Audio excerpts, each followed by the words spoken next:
Om Shri Sai Ram, offering my most loving salutations at Bhagwan's divine lotus feet. Loving Sai Rams to one and all. Let's continue the role of Bal Vikas Gurus in molding the character of children through silent sitting. As we discussed in the previous episode, silence is a sadhana that we have to undertake as Bal Vikas Gurus and Mahilas before we can teach children the technique of silent sitting. Silence refers to inner as well as outer silence. Swami says that we should practice the art of silence at all times and speak only when it's necessary. That too, only sweet and good words. Speaking softly and lovingly with everyone is one of the 9-point code of conduct. Loud talk, long talk, wild talk, talk full of anger and hate, all these affect our health and breed anger and hatredness in others. They wound, they excite, they enrage, they estrange. So silence is said to be golden. The silent man has no enemies, though he may have no friends, but he'll have the leisure and the chance to dive within himself and examine his own faults and failings. He will no more have any inclination to seek them in others. Swami says, if your foot slips, you suffer a fracture. But if your tongue slips, you fracture someone's faith or joy. That fracture can never be set right. The wound it causes in another's heart will remain throughout his life. Therefore, Swami advises us to use the tongue with great care. The softer we talk, the lesser we talk, more sweetly we talk, the better for us and for the whole world.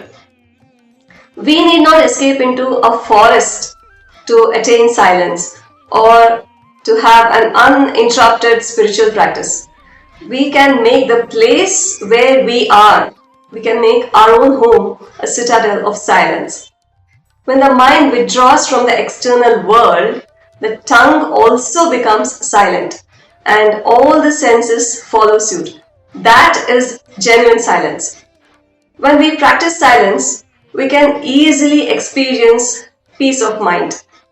Love manifests out of this peace.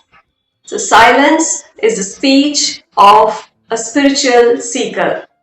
Soft, sweet speech is an expression of genuine love.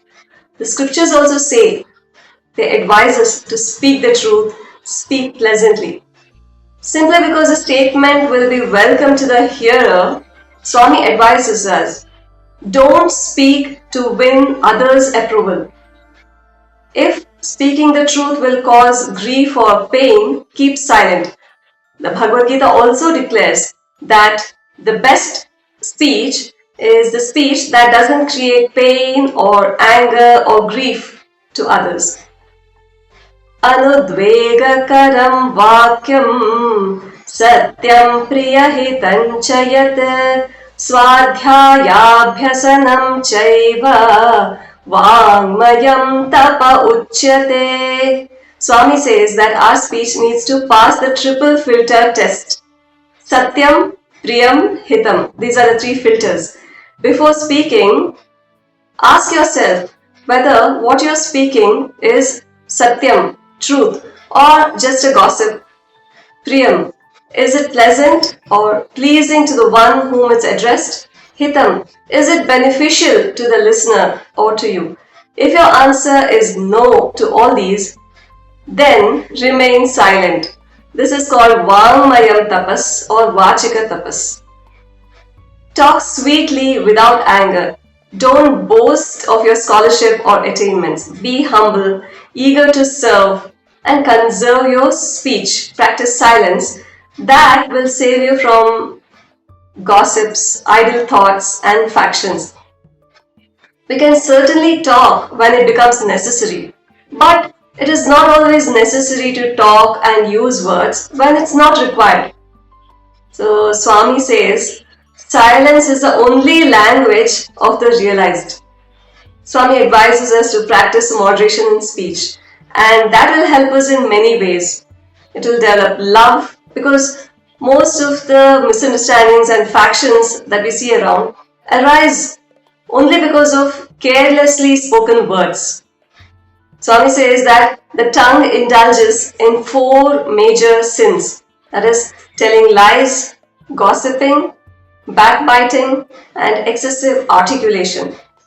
All these have to be avoided if we want peace, whether it is for the individual peace or for the peace of the society and the nation at large.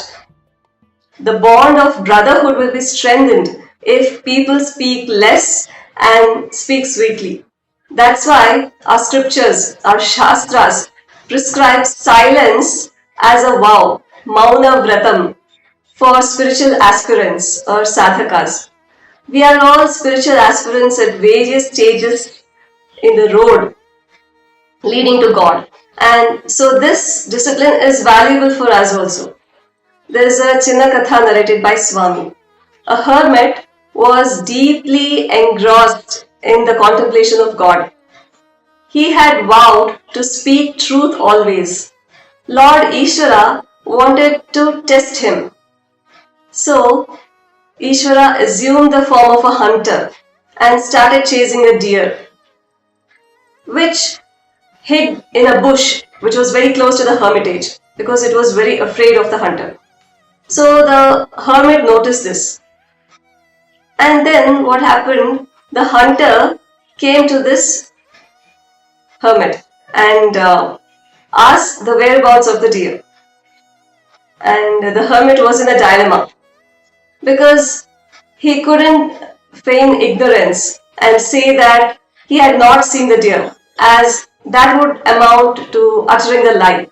At the same time, he could not reveal the whereabouts of the deer because the hunter might kill it. In that case, he would be a party to the crime. So, without knowing what to do, he prayed to Lord Ishvara fervently to show him a way out. Then all of a sudden a brilliant idea flashed in his mind by God's grace. God is always with you, in you, around you, above you, guarding you and guiding you. Why fear when he is near? Swami says, why fear when I am here? So the hermit replied, O hunter, that which sees cannot speak. That which speaks cannot see. Or in other words, he says that the eyes that see can't speak and the tongue which speaks can't see. So with such a tactful answer, the hermit upheld his adherence to truth. And what happened to the hunter? The hunter thought that he was a madman. He protected the life of a deer. Then hunter revealed himself. Lord Ishvara manifested in his true form and declared, such tact that safeguards your interests as well as those of others is true yoga. So our ancestors followed Satyam Vada Dharman Chara. But why should we utter the truth? What happens if we tell lies? If we tell a lie to our parents or spouse or friends, who will come to know? Nobody. But do you know what Swami has told? When you utter a lie, your breathing becomes shallow and fast. A lie detector machine works on this principle. It works on breathing rate and pulse rate. So what happens then? Swami says, Swami gives the example of various animals. Swami gives the example of a dog. A dog breathes 30 times per minute. And what is its lifespan? It lives for 10 to 15 years. Humans breathe 15 to 20 times in a minute and live for an average of 70 to 80 years. And a tortoise breathes 4 times in a minute and it lives for 150 years. So our breathing rate determines our lifespan. As our forefathers lived a long life, healthy life, we can understand the value of truth.